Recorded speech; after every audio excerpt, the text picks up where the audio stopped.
Almost done with the people segment. Two more parts. This one part is going to be talking about fights or altercations that happened while we were there. And then the next part is going to talk about race. So, if there was ever a disagreement or anything, they would hope that you would just settle it between the two of you. Um, yes, there were disagreements, lots of them. Lot of verbal arguments, sometimes shouting, sometimes some words. Sometimes people were swearing.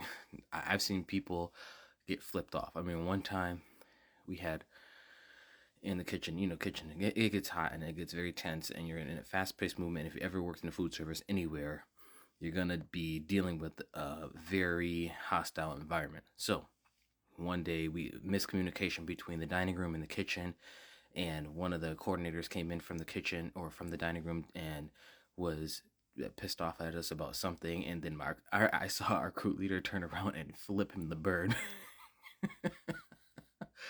It happens. Cursing at each other happens. We keep that to ourselves. Basically, plain and simple.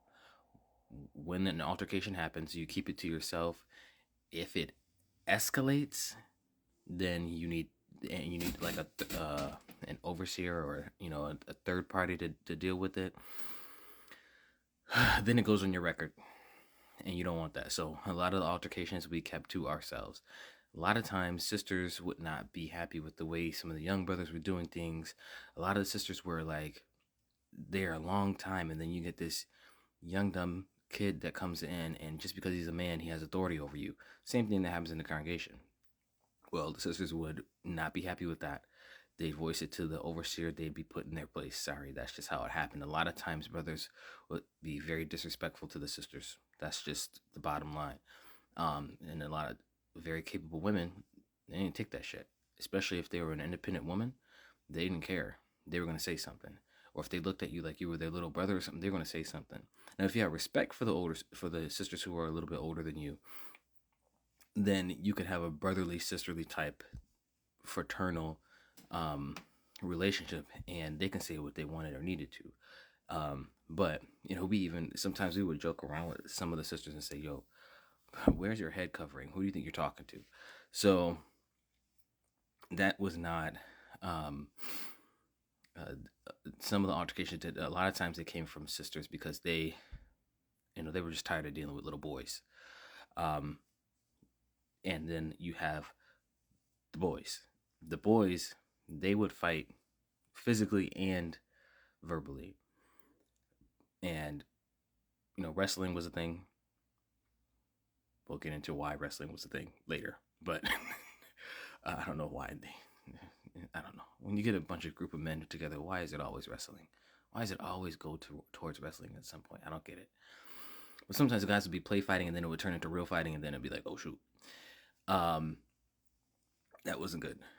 And if you were found like with a bruise or something or a scratch or whatever, that you had to like have some type of excuse, don't say anything. Don't say anything about that, because there was zero tolerance for physical fighting at Bethel, and so you had to settle it and say nothing. We had an area that we would go to.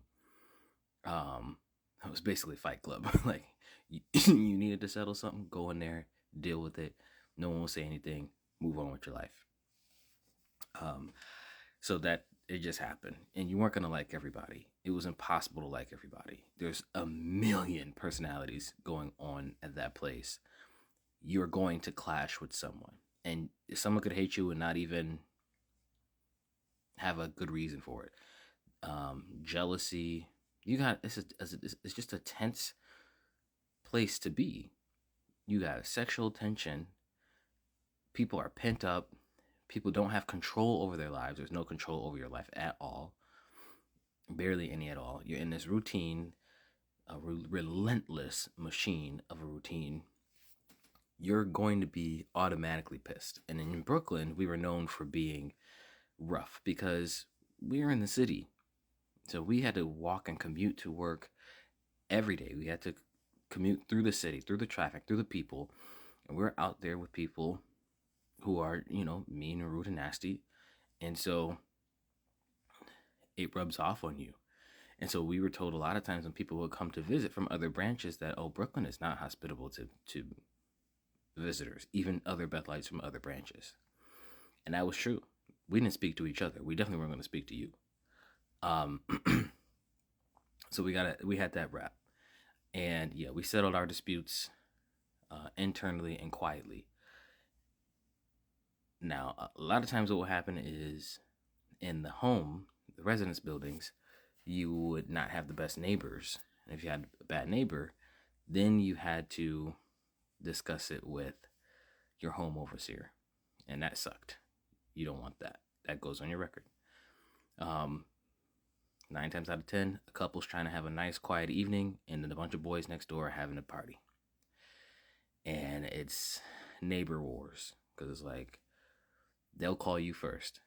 Can you turn the music? Okay, it's not low enough. Then they'll call the lobby. Lobby will call you. Then I had it one time, I've seen it where a wife would come into the house, not come into the room where the party was being had. Like, completely just walk in unannounced, uninvited, and say, you guys need to quiet down. There's too many people in here. And it became a thing.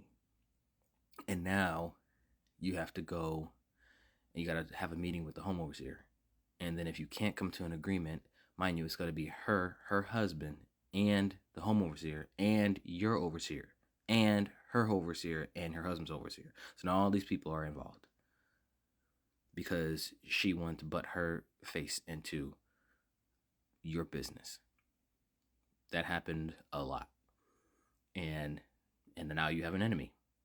You don't like those people. You got people who gossip.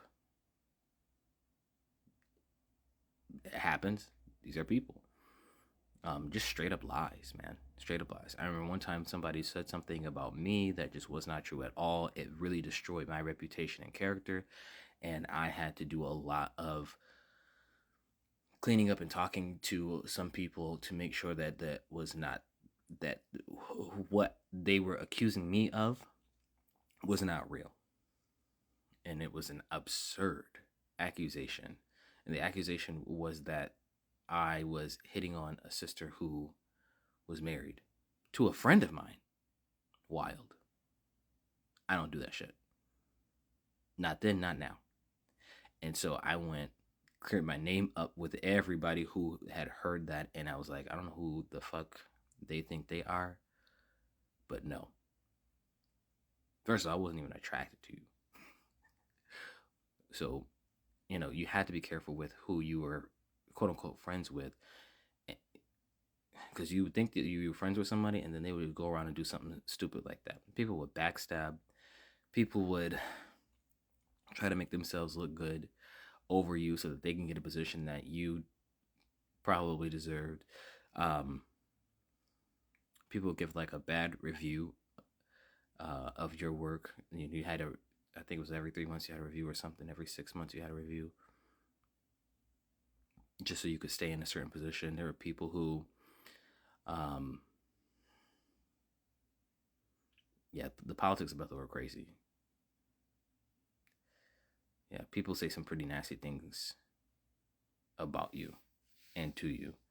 And they treat you bad. I had one physical altercation that was stopped by my friends. Another misunderstanding from someone who just did not respect people in general. Didn't matter who you were. And he was just a complete and total asshole. And when he like grabbed my arm, I pushed him to the side and I was like, yo, I'm ready to go. I'm ready to go right now. And then two of my friends had to pull us off of each other. That was common, especially in our department, because it was fast paced, it was hot, and we were in close quarters. So yeah, it's reality of life.